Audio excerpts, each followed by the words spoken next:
அல்லேலூயா. எல்லாரும் சந்தோஷமாக இருக்கிறீங்களா? இங்கே அழகான உங்கள் சிகிச்சை முகத்தை காட்டுங்க பார்ப்போம்.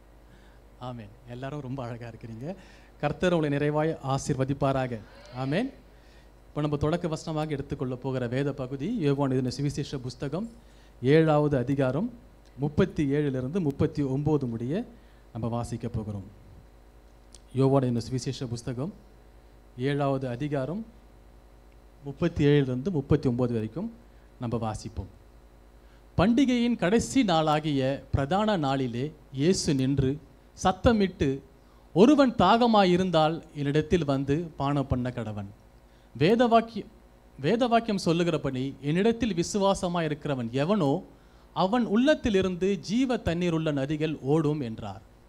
அடுத்த வசனம், தம்மை விசுவாசிக்கிறவர்கள் அடைய போகிற ஆவியை குறித்து இப்படி சொன்னார். இயேசு இன்னும் மகிமைப்படாதிருந்தபடியினால் பரிசுத்த ஆவி இன்னும் அருளப்படவில்லை. ஜனங்களில் அநேகர் இந்த வசனத்தை கேட்டபொழுது மெய்யாகவே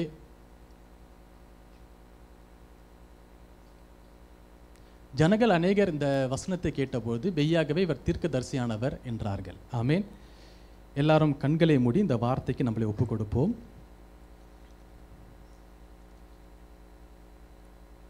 சபையிலேருந்து யாராவது ஒருத்தவங்க இந்த வார்த்தையை ஒப்பு கொடுத்து ஜெபம் பண்ணுறீங்களா?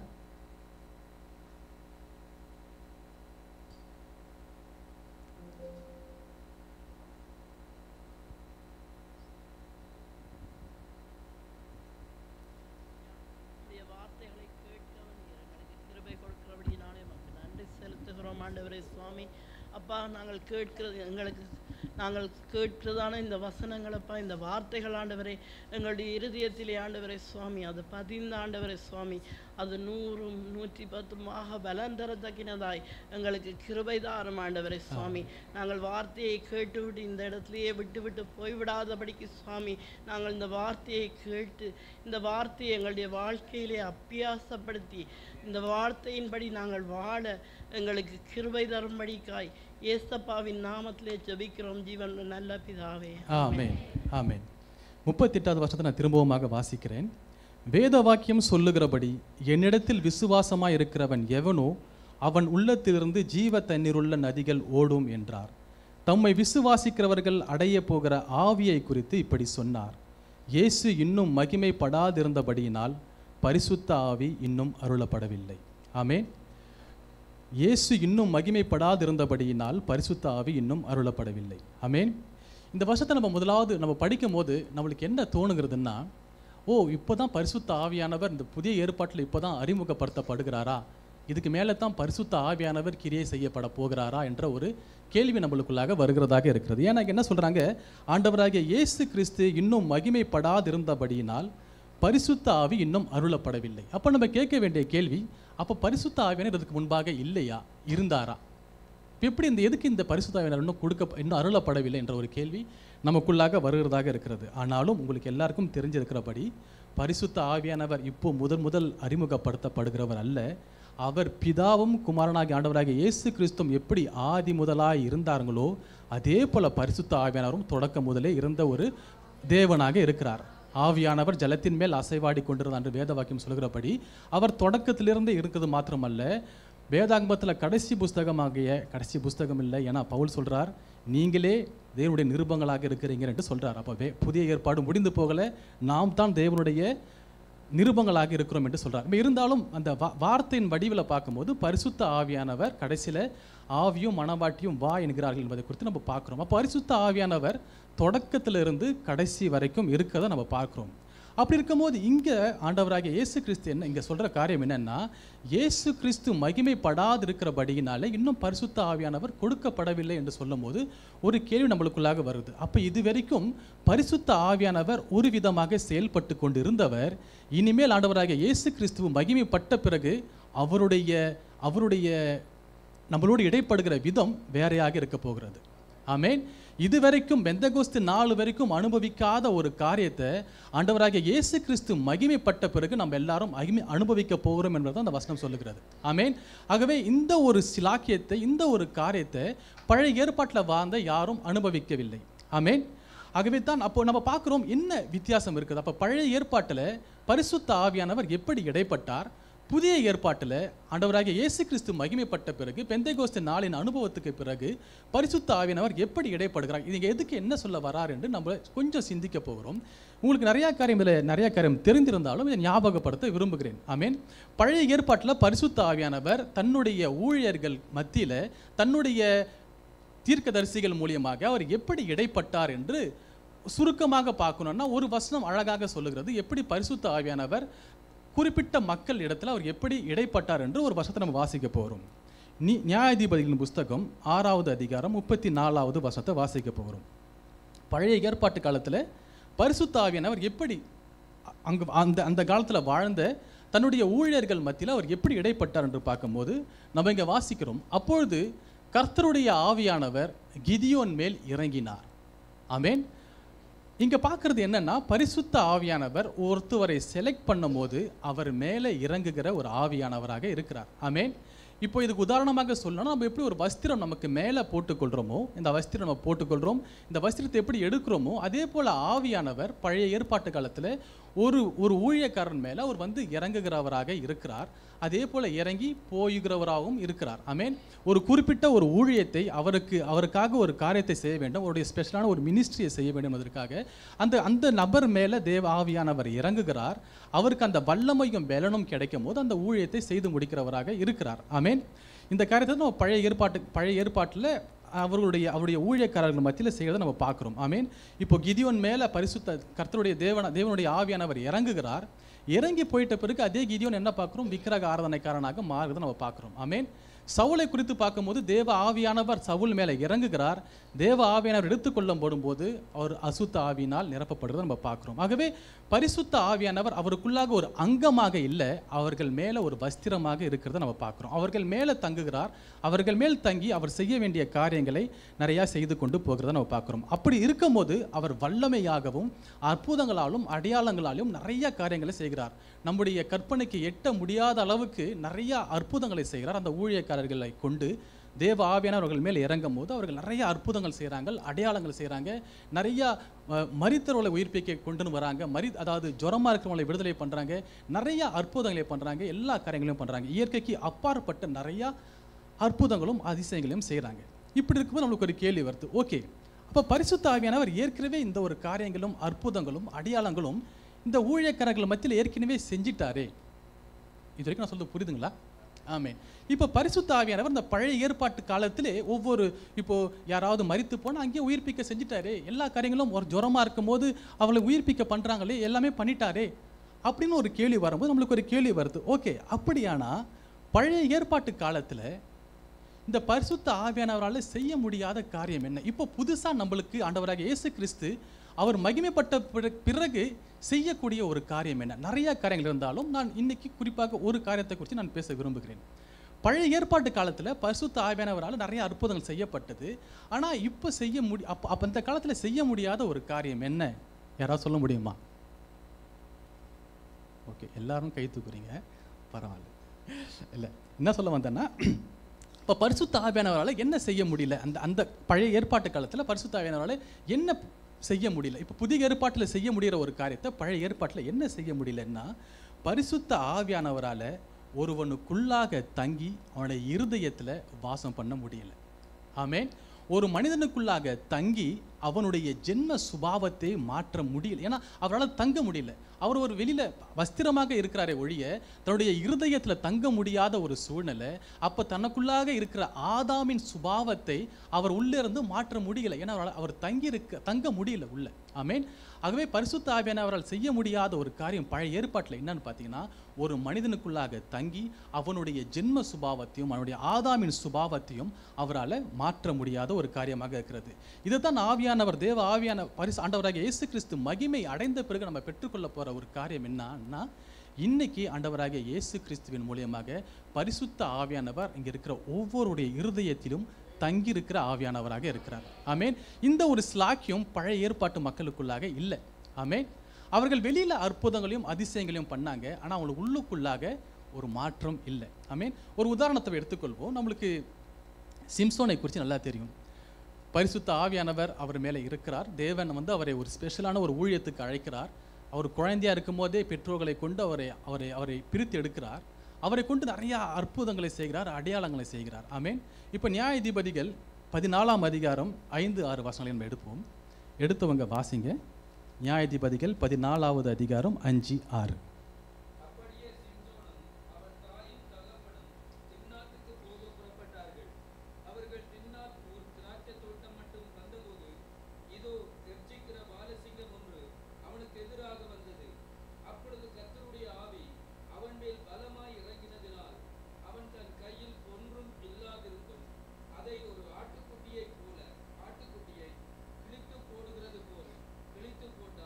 ஆமென், ஆமென்.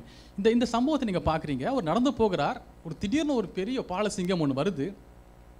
அந்த நேரத்தில் தேவ ஆவியானவர் சிம்சன் மேலே இறங்கும் போது அவர் மிகுந்த பலனை கொண்டு என்ன பண்ணுறாரு, அந்த சிங்கத்தை ஈஸியாக கீழ்ச்சி போடுறார். ஆமென்.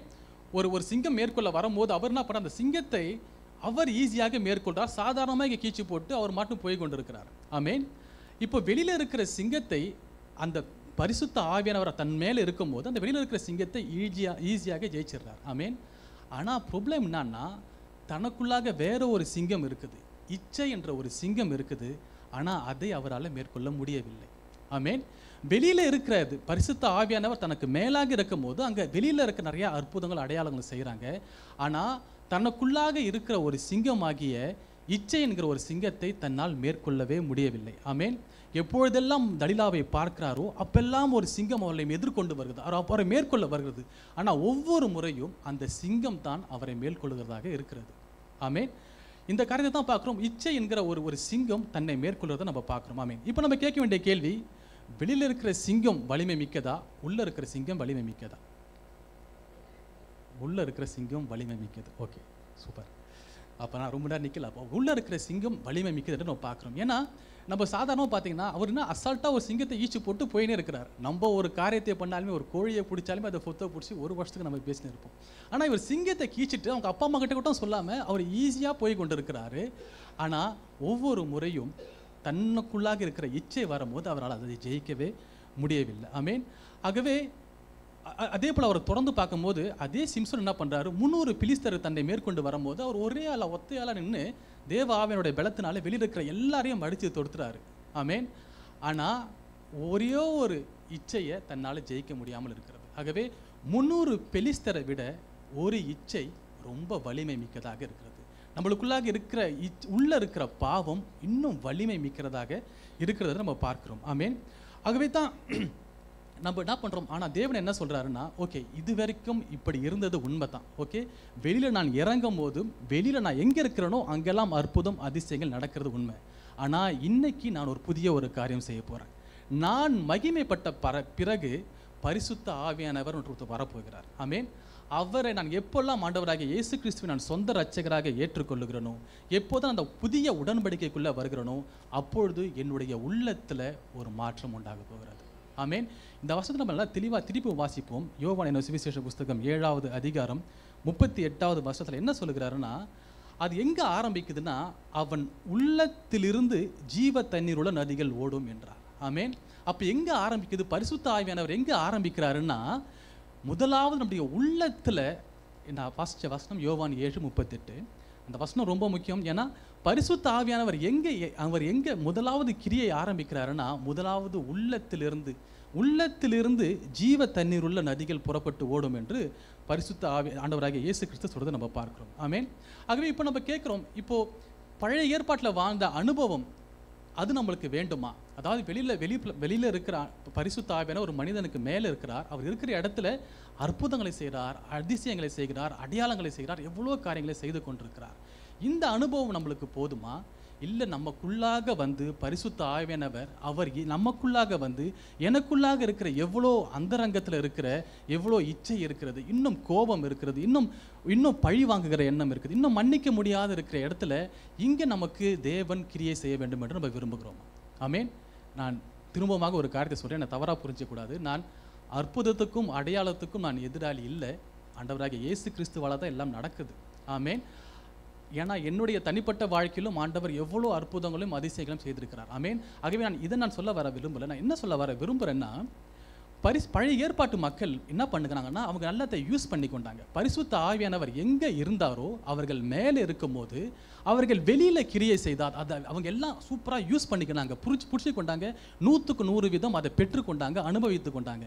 இப்போ ஆண்டவராகிய இயேசு கிறிஸ்து என்ன சொல்கிறார், நான் பரிசுத்த ஆவியானவரை உனக்குள்ளாக கொடுக்குறேன். அப்போ நம்மளும் அதை யூஸ் பண்ணிக்கணும், அதை கேட்ச் பண்ணிக்கணும். பரிசுத்த ஆவியானவர் எனக்குள்ளாக இருந்து எனக்குள்ளாக இருக்கிற மாறுபாடான சிந்தனைகளை இங்கேயும் அற்புதங்களும் அதிசயங்களும் செய்ய முடியும் என்று ஆண்டவராக சொல்கிறார். ஆமேன். புரிஞ்சுக்கிறதுக்கு கூட ஒரு சின்ன ஒரு எக்ஸாம்பிள் நான் சொல்கிறேன். ஆமேன். கடந்த அசம்பிளி நேரால் நம்ம ஒரு தீர்மானம் எடுத்தோம். என்ன தீர்மானம் எடுத்தோம்னா, நம்ம சர்ச்சில் வந்து வெயில் காலத்தில் ரொம்ப அனலாக இருக்குது, நிற்க முடியல, மயக்கம் வருது. அதனால் நம்ம என்ன பண்ணலாம், ஒரு ஒரு ஒரு க்ளீம் வாங்கலாம்னு சொல்லிட்டு ஒரு ஐடியா பண்ணும்போது அப்போ நம்ம ஒரு தீர்மானம் எடுத்தோம். ஓகே, நம்ம வாங்குறதா இருந்தால் ரெண்டும் சேர்ந்து வாங்குவோம். அதாவது வெயில் காலத்தில் வந்து க்ளீம் கொடுக்கணும், அதே குளிர் காலத்தில் ஷுஃபால் கொடுக்கணும் என்று நம்ம ஷலர் கொடுக்கணும் என்று நம்ம ஒரு முடிவு எடுத்தோம். ஆமேன். அதே போல் சப்போஸ் நீங்கள் வாங்கிட்டீங்கன்னு வச்சுக்கலாம், ஆண்டவராக இயேசு கிறிஸ்து நாமத்தாலே நம்ம வாங்கிட்டோம். ஓகேங்களா. இப்போ நம்ம வாங்கியாச்சு. இப்போ நம்ம என்ன பண்ணுறோம், குளிர்காலத்தில் நம்ம வெயில் காலத்தில் நம்ம என்ன பண்ணுறோம், க்ளீமை அலுமை பண்ணி நம்ம விடுறோம். ஓகேங்களா. க்ளீமை அலுமை பண்ணி யூஸ் பண்ணுறோம். இப்போது குளிர்காலம் வர ஆரம்பிக்குது. நம்ம ஷுஃபாலும் போடாமல் க்ளீமையும் போடாமல் நம்ம அப்படியே வச்சுருந்தோன்னா யாருக்கு நஷ்டம்? நமக்கு தான் நஷ்டம். அந்த அந்த அந்த அந்த மஷின் ரெண்டுத்தையும் செய்யும், குளிரும் கொடுக்கும், அனலும் கொடுக்கும். அப்போ அதை நம்ம யூஸ் பண்ணலைன்னா யாருக்கு நஷ்டம்? நமக்கு தான் நஷ்டம். அப்போ பரிசுத்த ஆவியானவர் வெளியில் இருக்கும்போது அந்த பழைய ஏற்பாட்டு மக்கள் அதை யூஸ் பண்ணி கொண்டாங்க, எல்லாத்தையும் அனுபவித்து கொண்டாங்க. இன்னைக்கு ஆண்டவராகிய இயேசு கிறிஸ்து பரிசுத்த ஆவியானவர் நமக்குள்ளாக நம்முடைய இருதயத்துக்குள்ளே தங்கி வைக்கும் போது நாம் யூஸ் பண்ணலன்னா நமக்கு தான் நஷ்டம். ஆமேன். ஆகவே பரிசுத்த ஆவியானவரை கொண்டு எந்தெந்த காரியங்கள், எந்தெந்த பலவீனங்கள், எந்தெந்த பாவங்களுக்கு நம்ம அடிமையாக இருக்கிறோமோ பரிசுத்த ஆவியானோட பலத்தை கொண்டு நம்ம ஒரு நாள் கண்டிப்பாக ஜெயிப்போம். ஆமேன். ஆகவே ஆண்டவராகிய இயேசு கிறிஸ்து நமக்கு பரிசுத்த ஆவியானவரை ஒரு பெரிய பொக்கிஷமாக, இது ஒரு பெரிய ஸ்பெஷாலிட்டி. பழைய ஏற்பாட்டு காலத்து மக்களுக்கு கிடைக்காத ஒரு காரியத்தை தேவ ஆவியானவர் நமக்கு கொடுக்கிறார். பழைய ஏற்பாட்டு காலத்தில் யாரோ ஒரு விசேஷித்த ஒரு நபரை தேர்ந்தெடுக்கிறார் தேவன். அவர்களை கொண்டு அவர்கள் மேலே தங்கி ஒரு விசேஷித்த அவருடைய காரியத்தை செய்து முடிக்கிறார். ஆனால் புதிய ஏற்பாட்டில் வாழ்கிற நமக்கு தேவன் கொடுக்குற வாக்குத்தத்தம் என்னென்னா, மாம்சமான யாவருக்கும் தேவ ஆவியானவர் இருக்கிறார். ஆமேன். மாம்சமான யாவருக்கும் அப்போ இருக்கிற எல்லாரும் தேவனுக்கு விசேஷித்தமானவர்களாக இருக்கிறாங்க. எல்லாரும் தேவனுக்கு விசேஷித்தமான காரியங்களை செய்கிறதற்கு தேவன் அவர்களை கொண்டு பயன்படுத்துகிற தேவனாக இருக்கிறார். ஆமேன். இப்போ நான் உங்களுக்கு இந்த காரியம் ஏற்கனவே தெரிந்தாலும் திரும்பவும் ஞாபகப்படுத்த விரும்புகிறேன். என்னென்னா, ஆண்டவராகிய இயேசு கிறிஸ்து பரிசுத்த ஆவியானவரை குறித்து பேசும்போது ஒரு 3 நிவோவில் பேசுகிறார். இந்த ஒரு 3 காரியத்தை நான் சுருக்கமாக சொல்லி நான் முடிக்க போகிறேன். பரிசுத்த ஆவியானவரை குறித்து ஆண்டவராகிய இயேசு கிறிஸ்து யோவான் என்னும் சுவிசேஷ புஸ்தகத்தில் 3 விதமாக பேசுகிறார். அதாவது 3 விதமான தண்ணியை குறித்து பேசுகிறார். அந்த தண்ணி வந்து பரிசுத்த ஆவியானவருக்கு அடையாளமாக இருக்கிறது என்று நம்ம பார்க்குறோம். அப்போ தேவன் கொடுக்குற அந்த ஆண்டவராகிய இயேசு கிறிஸ்து சொல்கிற அந்த 3 விதமான அந்த தண்ணியை நம்ம என்ன தண்ணின்னு சொல்லிட்டு நம்ம பார்க்க போகிறோம். யோவான் முதலாவது தண்ணீர் என்ன? யோவான் என்னும் சுவிசேஷ புஸ்தகம் 3வது அதிகாரம் 5வது வசனம். எடுத்தவங்க யாராவது வாசிங்க.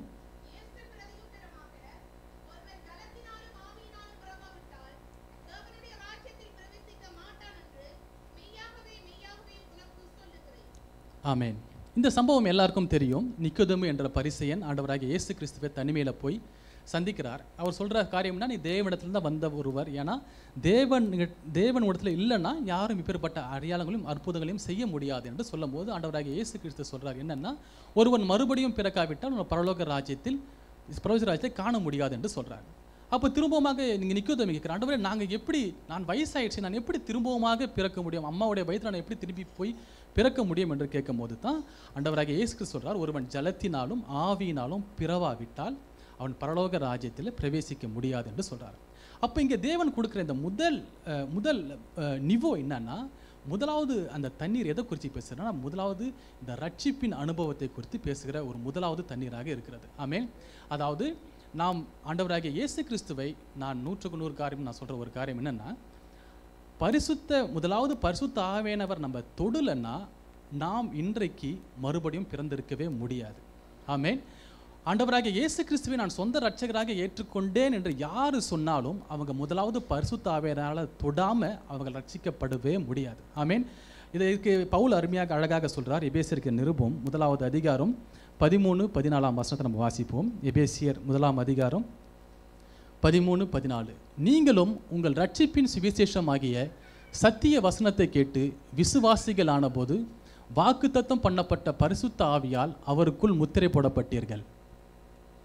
அவருக்கு சொந்தமானவர்கள் அவருடைய மகிமைக்கு புகழ்ச்சியாக மீட்கப்படுவார்கள் என்பதற்கு ஆவியானவர் நம்முடைய சுதந்திரத்தின் அச்சாரமாய் இருக்கிறார். ஆமீன். இதை சுருக்கமாக சொல்லணும்னா இங்கே சொல்கிற காரியம் என்னென்னா, நம்ம தேவனுடைய சத்திய வசனமாகி அவருடைய சுவிசேஷ வசனத்தினை நம்ம கேட்கறதற்கு பரிசுத்த ஆவியானவர் தான் நம்முடைய இருதயத்தை அவர் பக்கமாக திரும்ப வைக்கிறாராம். அப்போ நம்ம தேவனுடைய வார்த்தையை பெற்றுக்கொள்வதற்கு அவர் தான் நம்மளை ஆயத்தப்படுத்தி அந்த வார்த்தை கரெக்டாக உன்னுடைய இருதயத்தில் உன்னுடைய பலகைகளை எழுதி வைக்கும்படிக்காக அவர் தான் உன்னை ஆயத்தப்படுத்தி அவருடைய தொடுதல் இருக்கிறதுனால தான் நீங்கள் ஆண்டவராக இயேசு கிறிஸ்துவை சொந்த இரட்சகராக ஏற்றுக்கொள்கிறீங்க. ஆமேன். இதே தான் சங்கீதக்காரன் 116 அதிகாரத்தில் நம்ம வாசிப்போம். சங்கீதம் 116 அதிகாரம் 12-13 வாசிப்போம். சங்கீதம் 116 அதிகாரம் 12-13. ஆகவே இங்கே முதல் நிவோவை எதை குறித்து பார்த்து கொண்டிருக்கிறோன்னா ஒரு ரட்சிப்பின் அனுபவம். அந்த தண்ணீர் எதை குறிக்குதுன்னா அந்த முதலாவது நிவோம் யார் பரிசுத்த ஆண்டவராக இயேசு கிறிஸ்துக்குள்ளாக வராங்களோ எல்லாரும் இந்த முதல் படியில் தான் இருந்தே ஆக வேண்டும். ஆனால் தேவ ஆவியானவர் நம்ம இதே படியில் இருக்கக்கூடாது, நம்ம அடுத்த ஸ்டெப்புக்கு போக வேண்டும் என்று விரும்புகிறார். அப்போ இந்த முதல் படி எதை குறிக்குதுன்னா கர்த்தருக்கு செய்த எல்லா உபகாரங்களுக்காகவும் அவருக்கு எண்ணத்தை செலுத்துவேன். 13 ரட்சிப்பின் பாத்திரத்தை எடுத்துக்கொண்டு கர்த்தருடைய நாமத்தை தொழுது கொள்ளுவேன். அப்போ அவர் சொல்கிற முதலாவது காரியம் என்னென்னா எதை குறிக்குதுன்னா தண்ணீர் முதலாவது ரட்சிப்பின் பாத்திரம், ஒரு பாத்திரத்தை குறிக்கிறதாக இருக்கிறது. நம்முடைய முதலாவது அனுபவம் என்னென்னா ஒரு ரட்சிப்பின் பாத்திரம். ஆமேன். இந்த பாத்திரம் எல்லாரும் இதில் தான் தொடங்குகிறோம், ஆனால் இதெல்லாம் முடிஞ்சு விடக்கூடாது. ஆமேன். ஆகவே இது முதலாவது ஒரு நிவோ. ரெண்டாவது நிவோ நம்ம வாசிப்போம். யோவான் சுவிசேஷ புஸ்தகம் 4வது அதிகாரம். யோவான் 4ஆம் அதிகாரம் நான் வாசிக்கிறேன். 4ஆம் வசனத்தை நான் வாசிக்கிறேன். அவர் சமாரியா நாட்டின் வழியாய் போக வேண்டியதாக இருந்தபடியால் யாக்கோபு தன் குமாரனாகிய யோசேப்புக்கு கொடுத்த நிலத்துக்கு அருகே இருந்த சமாரியாவில் உள்ள சீகார் என்னப்பட்ட ஊருக்கு வந்தார். அப்போ ஆண்டவராக இயேசு கிறிஸ்து அங்கே வரார். அங்கே யாக்கோபுடைய கிணறு இருந்தது. இயேசு பிரயாணத்தினால் இளைப்படைந்தவராய் அந்த கிணற்றின் அருகே உட்கார்ந்தார். அப்பொழுது ஏறக்குறைய 6ஆம் மணி வேலையாக இருந்தது. அப்போ ஆண்டவராக இயேசு கிறிஸ்து ரொம்ப ஃபத்தியில் அந்த கிணற்று பக்கத்தில் உட்கார்றார். 8வது வசனம். அப்பொழுது சமாரியா நாட்டாளாகிய ஒரு ஸ்திரீ தண்ணீர் மொள்ள வந்தால் இயேசு அவளை நோக்கி தாகத்துக்கு தா என்றார். எப்போதும் ஆண்டவர் பேச்சு கொடுக்கிறார், தாகத்துக்கு தண்ணி கொடுங்கன்னு. யூதர்கள் சமாரியருடனே சம்பந்தம் கலவாதானபடியால் சமாரியா ஸ்திரீ அவரை நோக்கி, நீர் யூதனா இருக்க சமாரியா ஸ்திரீயாகிய என்னிடத்தில் தாகத்துக்கு தா என்று எப்படி கேட்கலாம் என்றாள். இயேசு அவளுக்கு பிரதியுத்தரமாக, நீ தேவனுடைய ஈவையும் தாகத்துக்குத்தா என்று உன்னிடத்தில் கேட்கிறவர் இன்னார் என்பதையும் அறிந்திருந்தாயானால் நீயே அவரிடத்தில் கேட்டிருப்பாய், அவர் உனக்கு ஜீவ தண்ணீரை கொடுத்திருப்பார் என்றார். அதற்கு அந்த ஸ்திரீ, ஆண்டவரே, மொண்டு கொள்ள உம்மிடத்தில் பாத்திரமே இல்லையே, கிணறும் ஆழமாக இருக்கிறதே, பின்ன எங்கே இருந்து உமக்கு ஜீவ தண்ணீர் உண்டாகும்? இந்த கிணற்றை எங்களுக்கு தந்த நம்முடைய பிதாவாகிய யாக்கோபை பார்க்கும் பெரியவரோ, அவரும் அவர் பிள்ளைகளும் அவர் மிருக ஜீவன்களும் இதில் குடித்தது உண்டே என்றாள். இயேசு அவளுக்கு பிரதியுத்தரமாக, இந்த தண்ணீரை குடிக்கிறவனுக்கு மறுபடியும் தாகம் உண்டாகும். நான் கொடுக்கும் தண்ணீரை கொடுக்கிறவனுக்கோ ஒரு காலம் தாகம் உண்டாகாது. நான் அவனுக்கு கொடுக்கும் தண்ணீர் அவனுக்குள்ளே நித்திய ஜீவ காலமாய் ஊறுகிற நீரூற்றாய் இருக்கும் என்றார். ஆமேன். அப்போ இந்த ரெண்டாவது ஸ்தலம், ரெண்டாவது நிவோவை பார்க்கும்போது ஆண்டவராக இயேசு கிறிஸ்து சொல்கிற நிவோ என்னன்னா நித்திய ஜீவ காலமாய் ஊறுகிற நீரூற்றாய் இருக்கிற ஒரு அனுபவம். ஆமேன். இது எதை குறிக்குதுன்னா ஒரு கிணற்றை குடிக்கிற ஒரு அனுபவமாக இருக்கிறது. ஏன்னா ஆண்டவராக இயேசு கிறிஸ்து அந்த கிணற்று பக்கத்தில் உட்காந்து அதை வச்சு தான் கம்பேர் பண்ணி பேசுகிறார். நீ இந்த தண்ணியை குடித்தா உனக்கு தாகம் உண்டாகும், நான் கொடுக்குற தண்ணீர் கொடுத்தா தாகம் உண்டாகுன்னு சொல்லிட்டு அந்த கிணத்தினுடைய அடையாளம் வச்சு தான் பேசுகிறார். அப்போ இதோடைய நிவோ என்னன்னா நித்திய ஜீவ காலமாய் ஊறுகிற நீர் ஊற்றாய் இருக்கும் என்று தேவன் சொல்லுகிறதார். ஆமேன். அப்போ முதலாவது பார்த்தோம் ஒரு ரட்சிப்பின் பாத்திரத்தை நம்ம பார்க்குறோம். முதலாவது ஒரு சின்ன ஒரு பாத்திரம். ரெண்டாவது ஆண்டவராக இயேசு கிறிஸ்து கிணற்றினுடைய அனுபவத்தை சொல்கிறார். அதான் நித்திய ஜீவ காலமாய் ஊறுகிற நீரூற்றாக இருக்கிற அனுபவத்தை சொல்கிறார். அப்போ பாத்திரத்தை பார்க்கிலும் கிணறுல அதிக தண்ணீர் இருக்கும். கிணறு எத்தனை பேருக்கு தெரியும்? எத்தனை பேர் பார்த்துருக்குறீங்க?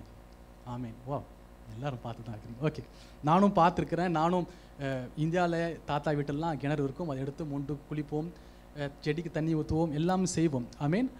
ஆனால் கிணறுடைய ஸ்பெஷாலிட்டி என்ன, நான் திரும்பமாக ரப்ளை பண்ண விரும்புகிறேன். என்னென்னா நம்ம இருக்கிற அனுபவம் என்னென்னா புதிய ஏற்பாட்டில் பழைய ஏற்பாட்டு மக்கள் வெளிப்பிரகாரமாக பெற்ற அந்த அனுபவம் இல்லை, தேவ ஆவியானவர் நமக்குள்ளாக கிரியை செய்கிற அந்த அனுபவத்தை குறித்து தான் நான் பேசி கொண்டிருக்கிறேன். ஓகே, இப்போது கிணற்றினுடைய அனுபவம் என்ன, கிணறு என்ன பண்ணுது? ஆமேன். இப்போ கிணத்தை பார்த்தீங்கன்னா எப்போதும் அதுலேருந்து தண்ணி சுரந்து கொண்டே இருக்கும். ஆமேன். அது நீரூற்று வந்து கொண்டே இருக்கும். ஆனால் இப்போ தொழில்நுட்பம் வந்ததுனால இப்போ நிறையா பேர் வீட்டில் கிணறு இல்லை. இப்போது ஃப்ரான்ஸில் பார்த்தீங்கன்னா நான் சுத்தமாக பார்க்கல, ஏதோ ஒரு வீட்டில் நான் பார்த்தது உண்டுன்னு நினைக்கிறேன். ஆனால் இப்போது வந்து எல்லார் வீட்லேயும் கிணறு இல்லை. அதுக்கு பதிலாக நம்மளுக்குன்னு ஒரு நிர்வாகம், ஒரு ஒரு ஒரு ஒரு ஒரு ஒப்பேராத்தர் என்ன பண்ணுறாங்க, நம்மளுக்கு தண்ணி கனெக்ஷன் கொடுக்குறாங்க. ஆமேன். இப்போ நம்ம வீட்டில் கானை திறந்தோன்னா நம்ம வீட்டில் தண்ணி வரும். ஆமேன். இப்போ கானை மூடனா நின்றும். ஆமேன். இப்போ நம்மளுக்கு சப்ளை பண்ணுறது யாருன்னு பார்த்தீங்கன்னா வெளியிலேருந்து ஒரு ஆர்கானிசம், ஒரு ஒரு ஒரு நிர்வாகம் வந்து அவங்க தான் நம்மளுக்கு சப்ளை பண்ணுறாங்க. இப்போ உதாரணத்துக்கு நம்ம எடுத்துக்கொள்வோம், வெயோலியான்னு சொல்லிட்டு நம்ம எடுத்துக்கொள்வோம். ஓகேங்களா? ஒரு கம்பெனி வந்து நம்மளுக்கு தண்ணியை டிஸ்ட்ரிபியூட் பண்ணுறாங்க. ஆமேன். இப்போ இந்த தண்ணியை வெளியிலேருந்து கான் வழியாக அந்த வெயோலியா நம்மளுக்கு டிஸ்ட்ரிபியூட் பண்ணுறாங்கன்னு வச்சிங்களேன், நமக்கு இவங்க தான் நம்மளை சப்ளை பண்ணுறாங்க. ஆமேன். இப்போ சப்போஸ் இப்போ எங்கள் வீட்டு எதிர்க்க பார்த்தீங்கன்னா த்ரவோ பண்ணுறாங்க. இப்போ த்ரவோ பண்ணுற நேரத்தில் வெயோலியா என்ன சொன்னிச்சு, தண்ணி கொடுக்குறவங்க என்ன சொன்னாங்க, நாங்கள் தற்காலிகமாக தண்ணியை நிறுத்துகிறோம், ஏன்னா இங்கே த்ரவோ நடக்குது, ஏதாவது வீணாயிட போது நாங்கள் தண்ணி நிறுத்துகிறோம்னு சொல்லும் போது அவங்க நிறுத்திட்ட பிறகு நான் என்னத்தான் கானில் தண்ணியை திறந்தாலும் தண்ணி வராது. ஏன்னா என்னுடைய வீட்டில் வர வேண்டிய தண்ணீர் வேற ஒருவரால் கண்ட்ரோல் பண்ணப்படுது. ஆமேன். வேற ஒருத்தர் நினச்சா கண்ணியை திறக்கலாம், வேற ஒருத்தர் நினச்சனா மூடுனா நம்மளுக்கு தண்ணி வரலாம், வராமல் இருக்கலாம். அப்போ என்னுடைய வீட்டுக்குள்ளாக வருகிற தண்ணீர் வெளியில் இருக்கிற ஒருவர் கண்ட்ரோல் பண்ணுறார். ஆமேன். இப்போ கிணத்தினுடைய அனுபவத்தை பார்த்தீங்கன்னா வெளியில் இருக்கிறவன் நிறுத்தினாலும் சரி நிறுத்தாவிட்டாலும் சரி, எனக்கு எப்போதெல்லாம் தண்ணி வேணுமோ நான் தாராளமாக ஃப்ரீயாக எடுத்து குடிக்கலாம், எவ்வளோ வேணுமாலும் குடிக்கலாம், போதுமான அளவு என்னால் குடிக்க முடியும். அவங்க வெளியில் இருக்கிறவங்க கானை நிறுத்தினாலும் சரி நிறுத்தாவிட்டாலும் போதாலும் சரி, நான் அவங்கள நம்பி இல்லாததுனால கிணத்துல இருக்கிற நான் எவ்வளோ வேணுமோ தண்ணி குடிக்கலாம். ஆமேன். இதன் மூலியமாக நம்ம கற்றுக்கொள்கிற ஒரு காரியம் என்னென்னா, பரிசுத்த ஆவியானவர் நமக்குள்ளாக நித்திய ஜீவகாலமாய் ஊறுகிற நீரூற்றாய் இருக்கும்போது வெளியில் இருக்கிற ஒருத்தரவன் வந்து நம்முடைய சந்தோஷத்தை பூட்ட முடியாது. ஆமேன். எனக்கு ஆண்டவராகிய இயேசு கிறிஸ்து பரிசுத்த ஆவியானவர் எனக்குள்ளாக ஜீவ தண்ணீர் எனக்குள்ளாக சொந்த கொண்டே இருக்கும் போது மற்றவங்க வெளியில் இருக்கிறவங்க அவங்களுடைய ஏதோ ஒரு காரியம், ஏதோ ஒரு சூழ்நிலை, ஏதோ ஒரு காரியம் என்னுடைய சந்தோஷத்தை குலைக்காது. ஆமேன். எனக்கு தேவையான தண்ணீரை என்னுடைய கிணத்துல நாம எடுத்துக்கொண்டே இருக்கிறேன், அது சுரந்து கொண்டே இருக்குது, அது தாராளமாக வந்து கொண்டே இருக்குது. வெயோலியா வேணா நிறுத்திடலாம், காண நிறுத்திடலாம், மற்றவங்க வேணா வெளியிலிருந்து என்னுடைய சந்தோஷத்தை பூட்டி போடலாம். ஆனால் நான் அதை நம்பாமல் என்னுடைய பரிசுத்த ஆவியானவருக்குள்ளாக நம்பியிருக்கிறபடியால் எப்பொழுதும் நான் மற்றவர்களால் நான் தீங்கு அனுபவிக்கப்படுவதில்லை. ஆமேன். மற்றவர்களுடைய சந்தோஷம் என்னுடைய சந்தோஷம் மற்றவருடைய கையில் இல்லை, என்னுடைய பரிசுத்த ஆவியானுடைய கையில் தான் இருக்குது. ஆமேன். அவைய பரிசுத்த தேவ ஆவியானவர் நமக்கு என்ன சொல்றாருன்னா, நாம் இந்த அனுபவத்துக்குள்ளாக வர வேண்டும் என்று விரும்புகிறார். ஏன்னா உங்களுடைய யோவான் 16:22 ஆண்டவராக இயேசு கிறிஸ்து இப்படியாக சொல்றார், உங்கள் சந்தோஷத்தை ஒருவனும் உங்களிடத்திலிருந்து எடுத்து போட மாட்டான், முடியாது. ஏன்னா நீங்க வெளியில இருக்கிற சப்ளையரை நீங்க நம்பி இல்லை, நீங்க யாரை நம்பி இருக்கீங்கன்னா உங்களுடைய வீட்டுக்குள்ளாக இருக்கிற பரிசுத்த ஆவியார் நமக்கு கொடுக்கிற நித்திய ஜீவ காலமாய் ஊறுகிற நீரூற்றை நம்ம நம்பி இருக்கிறபடியால் நம்ம மற்ற காரியத்தை மற்றவங்க நம்மளுக்கு என்ன செய்வான்ற கவலை இல்லை, நான் பரிசுத்த ஆவியானவரை நம்பி இருக்கிறபடியால் எனக்கு அதை குறித்து கவலை இல்லை. ஆமேன். எந்த சூழ்நிலை எனக்கு மாறுபாடாக வந்தாலும் நான் அதை குறித்து கவலைப்படுவதில்லை. ரோமர் 14:17 இப்படியாக சொல்லுகிறது, தேவனுடைய ராஜ்யம் புசிப்பும் குடிப்பும் அல்ல, அது நீதியும் சமாதானமும் பரிசுத்த ஆவியினால் உண்டாகும் சந்தோஷமுமாய் இருக்கிறது. ஆமேன். அப்படின்னா நம்ம கேட்க வேண்டிய கேள்வி, சில நேரத்தில் அப்போ மற்றவங்க ஏதாவது எனக்கு என்னுடைய சந்தோஷத்தை ஏன் கெடுத்து போடுறாங்க, அவங்களுடைய சந்தோஷம் ஏன் மற்றவங்க என்னை ஏன் கஷ்டப்படுத்தி என்னுடைய சந்தோஷத்தை குலைக்கிறாங்கன்னு பார்த்தீங்கன்னா, நான் உங்களுக்கு ஓப்பனாக சொல்கிறேன், ஏன்னா நீங்கள் பரிசுத்த ஆவியானவரை நம்பி இல்லாமல் அவரை நம்பி இருக்கிறதுனால தான் அவங்க தான் உங்களுக்கு சப்ளை பண்ணுறாங்க. நான் விரும்பினா நீ சந்தோஷமாக இருக்கணும், நான் மூடுனா நீ சந்தோஷமாக இருக்கக்கூடாதுன்னு வெளியில் இருக்கிறவங்க உங்களை கண்ட்ரோல் பண்ண நம்ம விட்டு வைத்திருக்கிறோம். ஆமேன். ஆனால் பரிசுத்த ஆவியானவருடைய நம்ம பற்றி கொண்டு, ஆண்டவரே இந்த தண்ணீர் எனக்கு எப்போதும் சுரந்து கொண்டிருக்க வேண்டும், இந்த தண்ணீர் எனக்கு வேண்டும்னும் போது நம்மளை சுற்றி உன்னுடைய கணவராக இருக்கட்டும், உன்னுடைய பிள்ளைகளாக இருக்கட்டும், உன்னுடைய மனைவியாக இருக்கட்டும், மாமனாரா மாமியாரா வேலையில் யாரும் உன்னுடைய சந்தோஷத்தை கெடுத்து போட முடியாது. ஏன்னா உங்களுக்கு நீரூற்றாகிய ஆண்டவராகிய இயேசு கிறிஸ்து பரிசுத்த ஆவியானவரை கொடுத்திருக்கிறவராக இருக்கிறார். ஆமேன். ஆகவே வெளியில் இருக்கிற எந்த ஒரு காரியத்தையும் உடைய சந்தோஷத்தை கெடுத்து போட முடியாது. ஆமேன். அடுத்த காரியம் என்ன சொல்றாருன்னா, இதே வசனத்தில் என்ன சொல்றாருன்னா, நான் கொடுக்கும் தண்ணீர் எப்படிப்பட்டதாக இருக்கும், நான் கொடுக்குற தண்ணீரை குடிக்கிறவனுக்கு ஒரு காலமும் தாகம் உண்டாகாது, அது போதுமானதும் எனக்கு சத்திஸ்வியவாக இருக்கும். நான் வெளியில் போய் அநித்தியமான பாவ சந்தோஷத்தை அனுபவிக்க அது என்னை தேட விடாது. எனக்கு இங்கேயே போதுமாக இருக்கும் போது நான் எதுக்கு மற்ற இடத்துல போய் தேவையில்லாத தேடணும் என்று ஆண்டவராக இயேசு கிறிஸ்து சொல்கிறார். ஆமேன். இப்போது நம்ம ஏற்கனவே இந்த எக்ஸாம்பிள் நம்ம கேட்டிருக்கிறோம். நான் நல்லபடியாக நல்லா சாப்பிட்டுட்டேன்னு வச்சிங்களேன், நல்லபடியாக சாப்பிட்டுட்டேன்னா இன்றைக்கி என்ன தான் பெரிய நல்ல ஒரு சாப்பாடு பொருளை வச்சாலும் சரி நம்மளுக்கு கொமுட்ட ஆரம்பிக்கும். ஆமென். அப்போ பரிசுத்த ஆவியானவர் என்ன சொல்கிறாருன்னா, ஆண்டவராகிய இயேசு கிறிஸ்து என்ன சொல்கிறாருன்னா, நீங்கள் நான் கொடுக்குற தண்ணீரே நீங்கள் இதில் திருப்தி அடைஞ்சிட்டிங்கன்னா நீங்கள் பக்கத்தில் போயிட்டு தேவையில்லாத பாவத்தை செய்ய வேண்டிய அவசியமே படாதே உங்களுக்கு. ஆமென். ஆகவே பரிசுத்த ஆவியானவர் ஆண்டவராகிய இயேசு நமக்கு என்ன விரும்புகிறாருன்னா, நம்ம இந்த நிலைமைக்கு வர வேண்டும் என்று தேவன் நம்மளத்தில் விரும்புகிற நல்ல தேவனாக இருக்கிறார். ஏன்னா நம்ம சாட்டிஸ்ஃபை ஆகலை, இன்னும் எனக்கு இன்னும் வேணும், அது வேணும், இது வேணும் ஆண்டவரே, அந்த காரியம் வேணும், இது எனக்கு பத்தாது, நீங்கள் எனக்கு கொடுத்ததில் எனக்கு சந்தோஷம் பத்தல, இன்னும் அது வேணும், நான் கொடுத்ததே உனக்கு போதுமானதாக இருக்கிறது. ஆமென். ஆகவே இந்த காரியத்தில் நம்ம முதலாவது பார்த்தோம் ரட்சிப்பின் அனுபவத்தை குறித்து பார்த்தோம். ரெண்டாவது அனுபவம் நித்திய ஜீவகாலமாய் ஊறுகிற நீரூற்றாக நம்ம பார்த்தோம், ஒரு கிணறத்துக்கு அடையாளமாக பார்த்தோம். மூன்றாவது ஒரு காரியத்தை நம்ம பார்க்குற ஒரு காரியம் நம்ம தொடக்கத்தில் வாசித்த வசனம், யோவான் எழுதின சுவிசேஷ புஸ்தகம் 7வது அதிகாரம் 38வது வசனம்.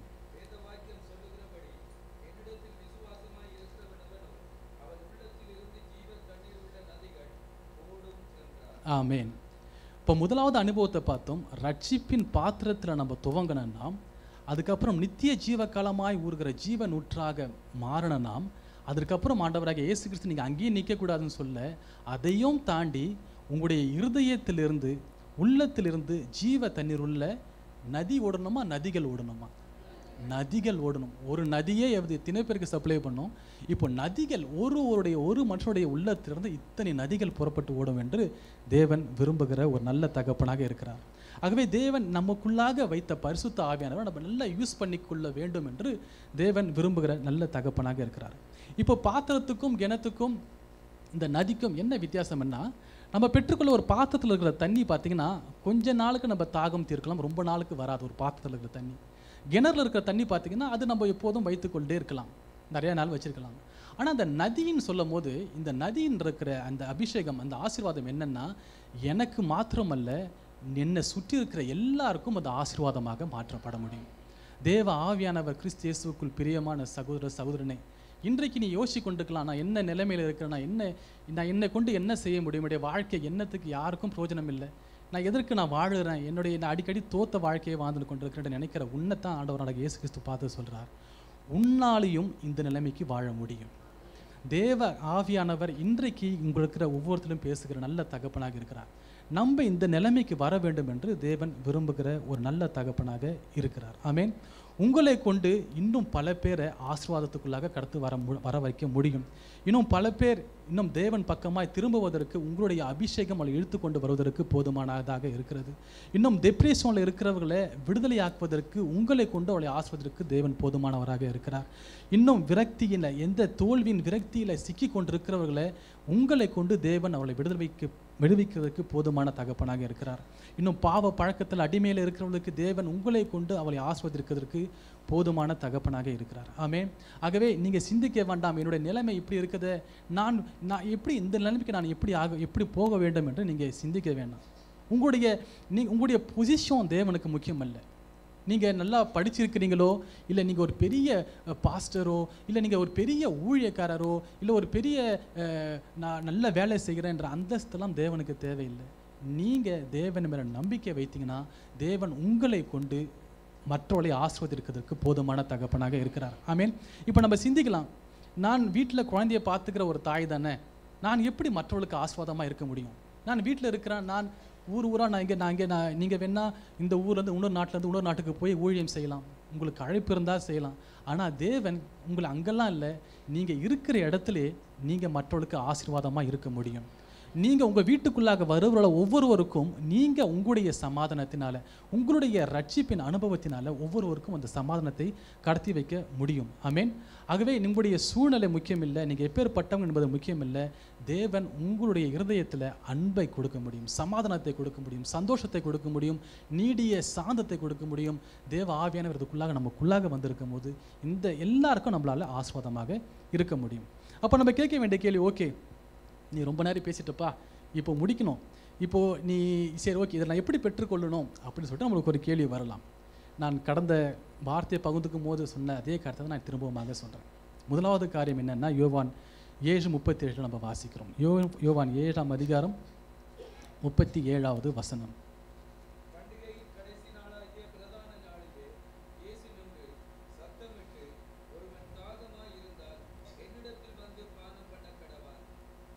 ஆமென். இப்போ முதலாவது காரியம் என்னன்னா, நமக்கு ஒரு தாகம் இருக்குதா? தேவன் எதிர்பார்க்குற ஒரு காரியம்.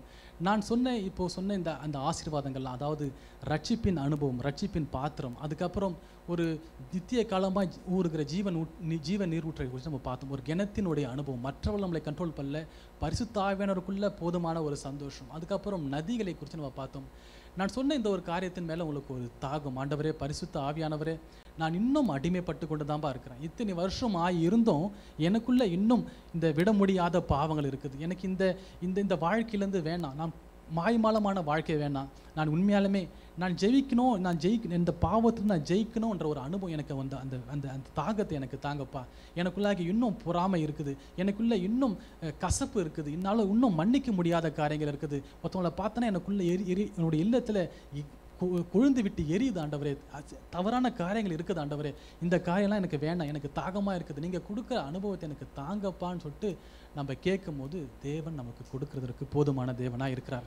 அதை விட்டுட்டு நான் ஆண்டவரே நான் இப்படி இருக்கிற வாழ்க்கையே எனக்கு போதும் ஆண்டவரே, நான் இதிலே எனக்கு சத்தியசேவாக இருக்கிறேன், நான் எத்தனை வாட்டி விழுந்தாலும் பரவாயில்ல, என்னுடைய வாழ்க்கை இப்படியே இருக்குதுன்னு சொல்லிட்டு நான் தாகம் இல்லாமல் இருந்தேன்னா, நீங்கள் 10 வருஷம் அல்ல, 20 வருஷம் அல்ல, 50 வருஷம் அல்ல, நீங்கள் எத்தனை வருஷம் ஆனாலும் நம்ம மாறப்போவதில்லை. ஆமேன். நம்ம தாகம் இல்லாமல் கேட்கும்போது நம்ம முன்னேறவும் முடியாது, நம்மளுக்குள்ளாக ஒரு மாற்றமும் உண்டாகாது. ஏன் ஆண்டவராக இயேசு கிறிஸ்து நம்மளுக்கு கொடுக்கணும்? அந்த நான் ஒரு தாகமே இல்லை, ஒரு காரியத்தின் மேலே ஒரு விருப்பமே இல்லாமல் இருக்கும்போது நான் எதுக்கு ஆண்டவர் கொடுக்கணும்? அந்த ஒரு தாகம். இப்போது நான் சொன்ன ஒரு காரியம் என்னென்னா, இப்போது என்னுடைய மகள் மாறானாதான் இருக்கிறா, அவளுக்கு 500 € நோட்டு இருக்குதுன்னு வச்சுங்களேன். 500 € நோட்டு இருக்குதான்னு தெரியல, 500 € நோட்டு இருக்குது. ஓகே, 500 € நோட்டு ரூபா வச்சுக்கோம், 500 ரூபா இருக்குதுன்னு வச்சுங்களேன். 500 ரூபா நோட்டை நான் மாறானாதா கையில் நான் கொடுக்க மாட்டேன். ஏன்னா என்னுடைய மகளுக்கு அதோடைய அருமை தெரியாது. அவன் என்ன பண்ணுறா, கீசி போட்டுருவான். நம்ம கஷ்டப்பட்டு உழைச்சது அந்த மகளுக்கு தெரியாது, அவள் கசக்கி போட்டுருவான். ஆனால் இப்போ என்னுடைய மனைவிக்கு நான் கொடுக்கலாம். இந்த 500 ரூபான்னு கொடுத்தேன்னா மனைவிக்கு அருமை தெரியும். ஓகே, கணவர் கஷ்டப்பட்டு சம்பாதிச்சுக்கிறார், இதில் என்ன எனக்கு செய்ய முடியும்னு சொல்லிட்டு மனைவிக்கு தெரியும் அந்த அருமை.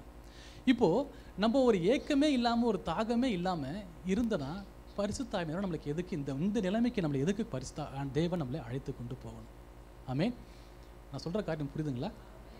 ஆமேன். ஆகவே முதலாவது நம்ம கேட்க வேண்டிய ஒரு காரியம், ஒரு தாகத்தோடு நம்ம கேட்க வேண்டிய காரியமாக இருக்கிறது. அப்படி நம்ம தாகத்தோடு கேட்கும் போது உண்மையை சொல்கிறேன், தேவன் அவருடைய வாக்குத்தத்தத்தை நிறைவேற்றுவதற்கு போதுமான தேவனாக இருக்கிறார். ஆண்டவரே, இந்த அனுபவிக்குவதற்கு நான் என்ன கிரயத்தை செலுத்துவதற்கும் தயாராக இருக்கிறேன்ப்பா, ஆனாலும் இந்த அபிஷேகம் எனக்கு தேவைன்னு சொல்லும் போது ஆண்டவர் நமக்கு உதவி செய்வதற்கு போதுமான தேவனாக இருக்கிறார். ரெண்டாவது காரியம், யோவான் 7ஆம் அதிகாரம் 38வது வசனத்தில் நம்ம வாசிக்கிறோம். வேத வாக்கியம் சொல்கிறபடி இடத்தில் விசுவாசமாக இருக்கிறவன் எவனோ அவன் உள்ளத்திலிருந்து ஜீவ தண்ணீருள்ள நதிகள் ஓடும். அப்போ விசுவாசமாக யார் கேட்குறாங்களோ தேவன் அவர்களுக்கு கொடுக்கறதற்கு போதுமான தேவனாக இருக்கிறார். நான் அடிக்கடி சொன்ன ஒரு காரியம் வந்தாலும் இது உண்மையான காரியம், நான் இதை விசுவாசிக்கிற ஒரு காரியம். என்னென்னா, உங்களுடைய பிள்ளை பசிக்கு ஒரு அப்பத்தை கேட்கும்போது நம்ம தேலை கொடுக்க மாட்டோம், அவனுக்கு அப்பத்தை தான் கொடுப்போம். பொல்லாதவர்களாகிய நாமளே நம்முடைய பிள்ளைகளுக்கு நல்ல ஈவுகளை கொடுக்க அறிந்திருக்கும் போது நாம் பரமபிதாவிடத்தில் பரிசுத்த ஆவியானவரை கேட்கும்போது அவர் எப்படி கொடுக்காமல் இருப்பார்? ஆமேன். அவரை அளவுக்கு அதிகமாக நான் இன்னொரு காரியம் விசுவாசிக்கிற ஒரு காரியம் என்னென்னா, நான் எந்த அளவுக்கு அவரை நான் வாஞ்சிக்கிறேனோ, வேணும் என்று விரும்புகிறேனோ, அதை விட பிதா நமக்கு பரிசுத்த ஆவியானவரை கொடுக்க வேண்டும்ன்ற அதிக ஆவலாக இருக்கிறார். இதுதான் விசுவாசம். ஆண்டவர் எனக்கு நான் கேட்குறதை விட ஆண்டவர் எனக்கு ஆயத்தமாக இருக்கிறார். எப்போ கேட்பான், எப்போ தாகத்தோடு வரும், நான் கொடுக்கறதுக்கு அவர் ஆயத்தமாக இருக்கிறார். ஆமேன். ஆகவே கிறிஸ்து இயேசுக்குள் பிரியமான சகோதர சகோதரியே, நான் முடிக்க போகிறேன். நான் ஒரு காரியத்தை சொல்லி முடிக்க விரும்புகிறேன். என்னென்னா, நம்முடைய மாம்ச பலத்தில் நம்ம நிறையா காரியம் செய்யலாம், ஆனால் அது ரொம்ப நாள் நிற்க முடியாது. நம்ம போராடலாம். இந்த ஒரு காரியம், ஆண்டவரே நான் பொய் சொல்லாமல் இருக்கணும், இல்லை தவறான படத்தை பார்க்கக்கூடாது, இல்லை தவறான ஒரு காரியத்தை செய்யக்கூடாது என்று நம்முடைய மாம்ச பலத்தில் நம்ம போராடலாம். ஆனால் ஒரு நாள் நிற்போம், 2 நாள் நிற்போம், 3 நாள் நிற்போம், 3வது நாள் நம்ம கீழே விழுந்துட்டு போவோம். ஆமேன். ஏன்னா மாம்சம் ஒன்றுக்கும் உதவாது. மாம்சத்தினால ஒன்றுமே செய்ய முடியாது. ஒரு உதாரணத்துக்கு எடுத்துக்கொள்ளுங்களேன். இப்போது ஒரு வெயில் காலத்தில் கரண்ட்டு கட் ஆயிடுச்சு, நீங்கள் விசிறி கொண்டு இருக்கிறீங்கன்னு வச்சிங்களேன். எவ்வளோ நேரம் நீங்கள் விசிறுவீங்க? கொஞ்ச நாளுக்கு அப்புறம் கை வலிக்க ஆரம்பிச்சு. இது நார்மல், ஏன்னா மாம்சம் பலவீனம் உள்ளது. ஆனால் இந்த விசிறதுக்கு பதிலாக நீங்கள் ஃபேனை போட்டிங்கன்னு வச்சிங்களேன், அது மாட்டில் நீங்கள் எதிர்பார்க்குற காற்றை விட அதிகமாகவும் கொடுக்கும், ரொம்ப நேரம் கொடுக்கும். நான் கொடுக்குற உதாரணம் என்னென்னா, உங்களுடைய மாம்சத்தில் நீங்கள் கடவுளுக்காக வாழ வேண்டும் என்று நினைக்கும் போதெல்லாம் பிரயாசப்படுவீங்க, விரும்புவீங்க, ஆனாலும் கொஞ்ச நேரத்தில் நம்ம விழுந்து போயிடுவோம். ஆனால் பரிசுத்த ஆவியானவர் போல அவர் நம்மளுக்கு ஒரு ஃபேன் போல் வந்து நமக்கு உதவி செய்யும் போது நம்ம நீண்ட தூரம் ஓட முடியும், அதை நல்லாவும் ஓட முடியும். ஆமேன். ஆகவே பரிசுத்த ஆவியானவர் இல்லாமல் நான் திரும்பமாக சொன்ன அதே கருத்தை நான் சொல்கிறேன். என்னென்னா, ஆண்டவராகிய இயேசு கிறிஸ்து நமக்கு எந்த அளவுக்கு முக்கியமோ, அதாவது நான் என்னத்தான் நன்மை செய்தாலும் நீதிமானாக முடியாது. நன்மை என்னத்தான் நன்மை செய்தாலும் நான் என்னுடைய நன்மை எல்லாம் அவருக்கு முன்பாக அழுக்கான துணியாக இருக்கிறது.